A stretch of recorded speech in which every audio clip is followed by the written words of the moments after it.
बच्चों, आज मैं हाजिर हूँ 9th क्लास लेकर। और आज इस 9th क्लास में मैं आपको इंग्लिश मीडियम 9th क्लास के लिए आज आपको मैं पहली बार जो है आपकी साइंस की क्लास होगी।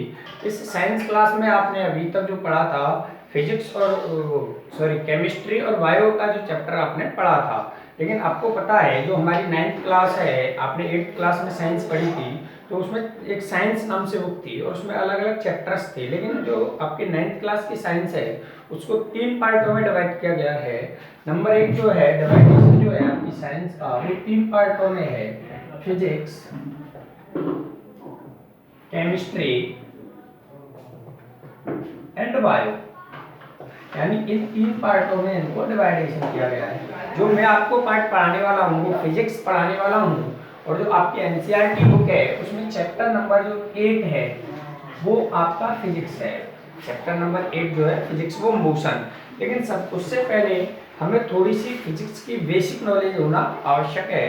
हम फिजिक्स की बेसिक नॉलेज से इस टॉपिक को स्टार्ट करेंगे।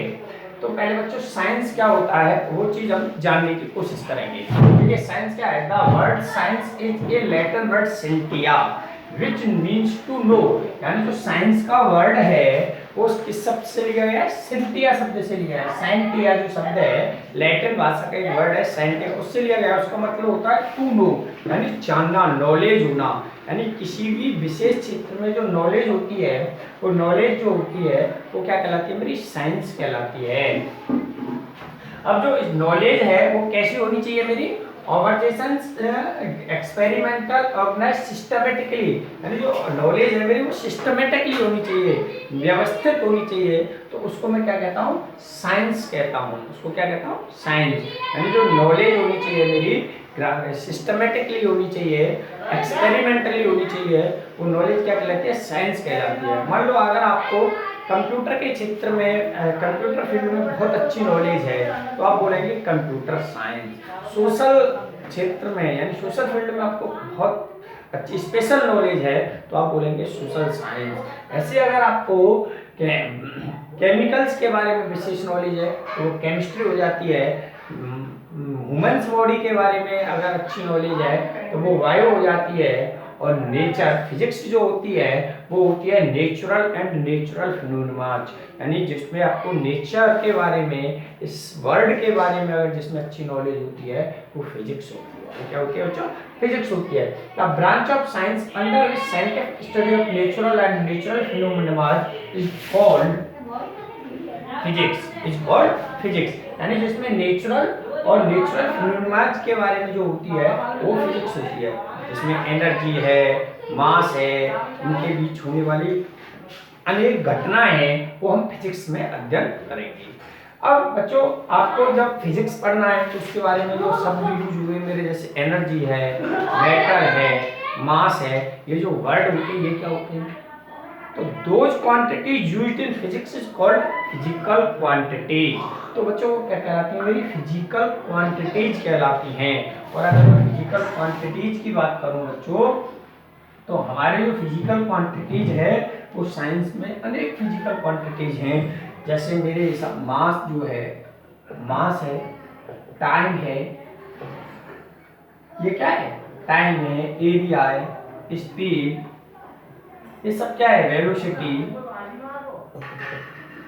ये सब क्या है? मेरी फिजिकल क्वांटिटीज हैं। लेंथ, ये सब क्या है? फिजिकल क्वांटिटीज हैं।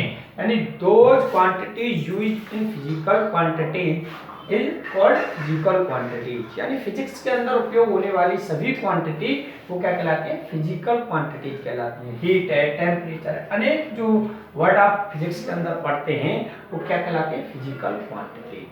जो फिजिकल क्वांटिटीज हैं वो 2 पार्ट्स में डिवाइड की गई हैं। Number 1 fundamental quantities. Physical quantities कितने पार्ट में डिवाइड की गई है बच्चों? Number 1 fundamental quantities,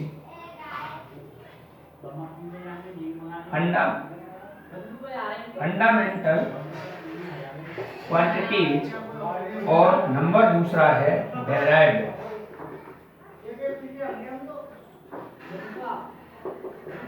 derived quantities. यानी फंडामेंटल क्वांटिटीज और डेराइव्ड क्वांटिटीज 2 भागों में डिवाइड किए गए। फंडामेंटल यानी बेस, इसको अगर मैं बोलूँ फंडामेंटल यानी बेस क्वांटिटीज और डेराइव्ड क्वांटिटीज, और इन्हीं का जो है फंडामेंटल क्वांटिटीज और डेराइव्ड क्वांटिटीज का हम अध्ययन करते हैं फिजिक्स के अंदर। तो जो फिजिक्स है उसके लिए, क्योंकि जब कोई क्वांटिटी है और क्वांटिटी के लिए हमें मेजर की आवश्यकता होती है तो हम उसको बोलते हैं मेजरमेंट। और मेजरमेंट के लिए जो बच्चों आवश्यकता होते हैं वो दो वर्ड होते हैं। मेजरमेंट के लिए हमें दो बातों की आवश्यकता होती है। नंबर एक जो होती है वो होती है यूनिट, और नंबर दूसरा जो होती है वो होती है न्यूमेरिकल वैल्यू। क्या होती है बच्चों? Numerical value. यानी यूनिट और न्यूमेरिकल वैल्यू की आवश्यकता हमें होती है। यानी फिजिकल क्वांटिटीज को अगर मुझको डायरेक्ट करना है यानी मापना है यानी उसको मेजर करना है तो उसके लिए हमें दो चीजों की आवश्यकता होगी, यूनिट और न्यूमेरिकल वैल्यू। वैसे अगर मैं बोलूं कि किसी टेबल की जो लेंथ है वो 20 मीटर्स है, table length is 20 metre, table length is 20 metre, यानी ये 20 जो मीटर है वो इस फिजिकल क्वांटिटीज का क्या कर रहा है? मेजर कर रहा है। किस कौन सी फिजिकल क्वांटिटी है? लेंथ का, लेंथ का मेजर कर रहा है 20 और metre. Where is 20 is numerical value and metre is unit, metre है यूनिट। तो ये स्टैंडर्ड वैल्यू जो होती है वो हमारा मेजरमेंट कहलाता है। यानी किसी भी फिजिकल क्वांटिटी को मेजर करने के लिए जो स्टैंडर्ड वैल्यू होती है वो मेरा मेजरमेंट। इस मेजरमेंट के लिए दो हमें नीड होती है, यूनिट और न्यूमेरिकल वैल्यू। अब जैसे मैंने बताया टेबल लेंथ 20 मीटर, तो आपकी समझ में आ गया 20 मीटर में 20 जो है न्यूमेरिकल वैल्यू और मीटर है, यानी जो मीटर है वो टेबल की लेंथ में 20 टाइम्स इंक्लूड है। इसके बिना मैं किसी टेबल की लंबाई नहीं नाप सकता या लेंथ नहीं मेजर कर सकता। ये बच्चों इसका मेजरमेंट हो गया। देखिए इनके आधार पर, क्योंकि जब फिजिकल क्वांटिटी बहुत अधिक हैं, मेजर करने के लिए बहुत अधिक हैं, तो उसी बेस के मान पर उनको दो भागों में डिवाइड किया गया, फंडामेंटल क्वांटिटीज और फंडामेंटल यूनिट, और डेराइव्ड क्वांटिटीज और डेराइव्ड यूनिट। तो फंडामेंटल क्वांटिटीज हैं प्यारे बच्चों, वो हमारी फिजिक्स में 7 हैं। वो कौन सी है? 7 fundamental quantities in our physics and other units are called derived units. देखिए फंडामेंटल जो यूनिट्स होती हैं उनकी एक विशेष पहचान ये होती है कि वो इंडिपेंडेंट होती हैं। फंडामेंटल जो यूनिट होती हैं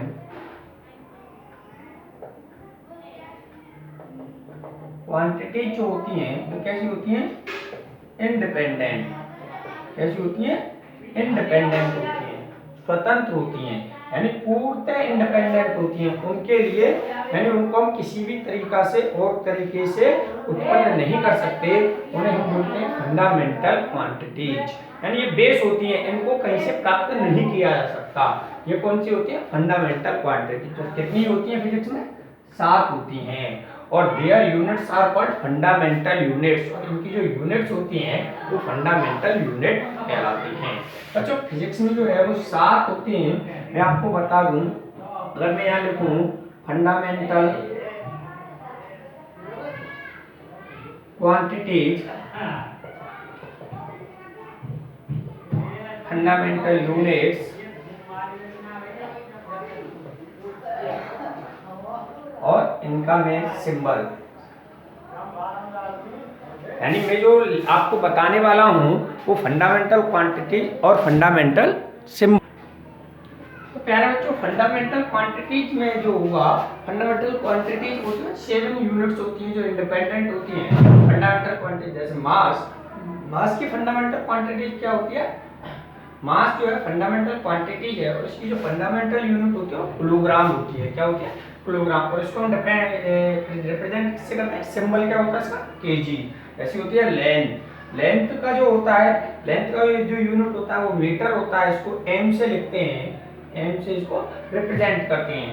time second S, temperature kelvin K, electric current ampere A, luminous intensity candela CD, amount of substance मोल।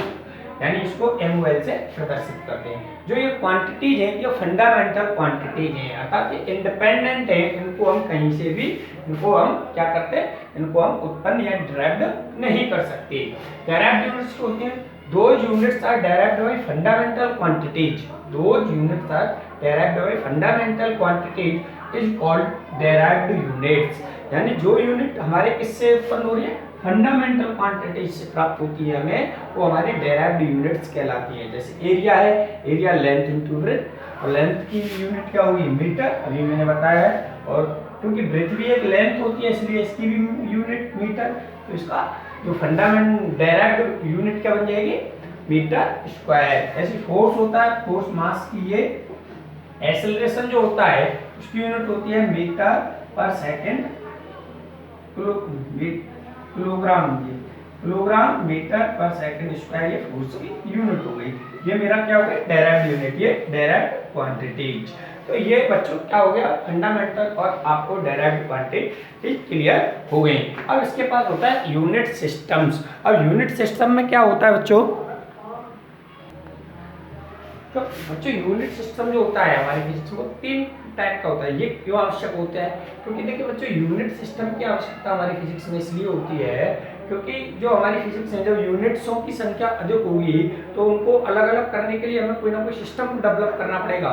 जैसे मेरे यहाँ रुपीज, अगर मैं अपने यहाँ जो मनी क्वांटिटी, मनी को काउंट किया जाता है रुपये में किया जाता है, अमेरिका में डॉलर में किया जाता है, कहीं स्पेन में, यूके से अलग अलग यूनिट से इसको डिफाइन किया जाता है। तो उसके लिए एक यूनिट सिस्टम डेवलप किया गया।